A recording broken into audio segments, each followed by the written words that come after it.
So this is Huples Cat on December 23rd. Meow! Huples Cat. December 23rd. Start of the bomb cyclone in the Greater Toronto area. I'm going out for my hour's walk. Not as much traffic out as normal, but I'm not quite sure why people are driving on this, but they do. So there's a big snowstorm, so there'll be lots of prep videos about preparing for big snowstorms. This is not one of them. Much like the council, I'm already prepared for this. Lovely old homes in this neighbourhood. Saw a TV programme from America where they're telling people to get blankets and a flashlight. Apparently your president's been on TV telling people to take it seriously.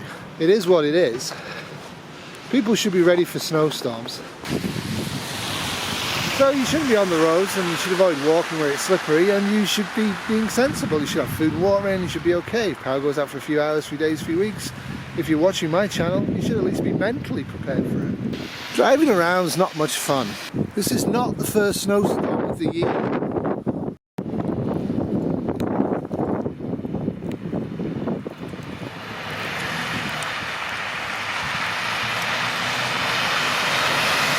Of course, in Ontario we pay a lot of tax, and this is why.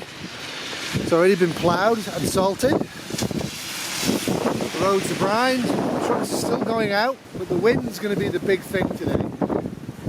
It's a little slippy, so you take your time. Wind, damage, keep your eyes out for falling trees and hydro line. For goodness sake, don't drive unless you're going to hospital for life-saving chemotherapy. Shelter. Best present you can give people is to buy for them early and not die trying to buy for them late. Really don't go out. This is going to go out probably after New Year's, because we're stuck in Newmarket looking after Kitty's parents because they both got fairly significant health issues. It's the 23rd. We thought we'd be leaving earlier this week. We're now thinking maybe on Boxing Day we might leave, or the 29th. But we don't know, it might end up going into January. So I wish you all a very belated Christmas, and I hope it's been a safe and prosperous one. No hydro means eventually no gas, which means you freeze to death. A lot of the homes are actually heated by oil, and the older homes, they actually obviously have a reserve. But like I said, if you on the 22nd or after were actually going online to find out information about what to prep for a snowstorm, you really left it far too late.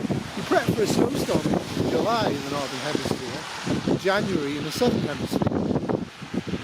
You prep for drought and heat waves in January in the Northern Hemisphere, and July down south in the Southern Hemisphere. Now once the cars get off the road, it becomes beautiful and quiet, the way the world should be, very peaceful, trekking through the snow.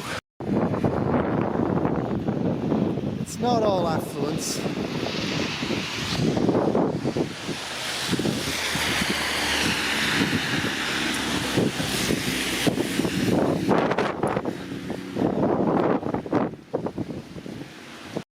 Sure is pretty though. That's a bike trail, already ploughed and salted. Not really frozen here much. Will over the next few days.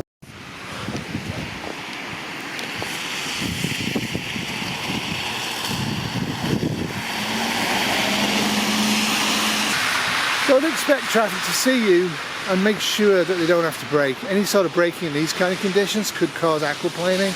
You don't really want to be hit by a car.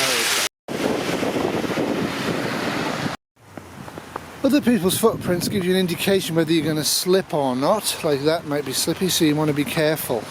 This is always my favourite old house in Newmarket. It's on a busy road, but it's a beautiful place.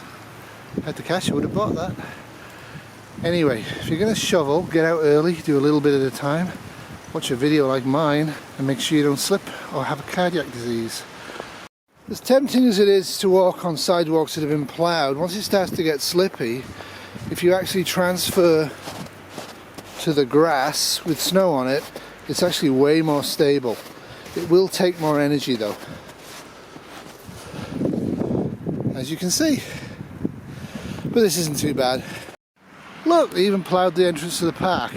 Actually, it's because pedestrians might use it to get to the hospital and the nursing home. So yeah, we have a lot of government and we have a lot of taxes, but what do you expect? Like, we need that. We need that level of government support to get us through major snowstorms and other issues. I understand why people don't like to pay taxes, but it's kind of like insurance, and yeah, there's some waste. Private companies waste and embezzle more than public companies, generally speaking, but everybody always forgets that. Because of human nature, there's very few cars on the road, but where there are, they're stacked up together. People close up on each other but don't overtake, so instead of giving people like 300 yards, they'll give them 20 yards and assume they can stop if they hit the emergency brakes, which in this sort of road conditions they won't be able to. So I arrived and I'm going to walk up 8 flights of stairs and help Kitty out and see what's going on. I go back tonight, I'll be wearing boots, and I'm prepared mentally not to go back tonight. It just depends what's really going on around about 7 or 8 o'clock. Take plenty of time. Don't challenge vehicles on the road if you're a pedestrian. Take your time, make sure everything's clear, because you might slip. If they're turning and you slip, they can hit you. Enjoy it for what it is, be very, very careful.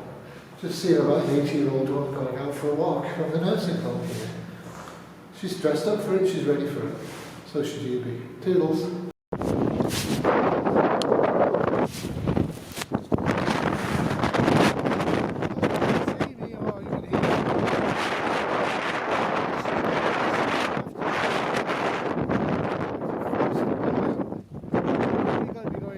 Short distance. This walls and roof over your head. There could be a tent, but realistically speaking, any sort of shed's going to be better than a tent. And if you can, start the biggest fire you can when you get there. It's extremely cold. The wind chill is dropping the temperature by quite a factor. So this is Huples Cat on December 23rd, walking reasonably safely.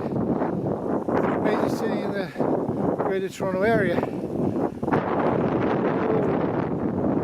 cold. My nose hairs are freezing. Stay careful. Love you, Toodles. Bye. Meow. Welcome to the frozen north, November 16th.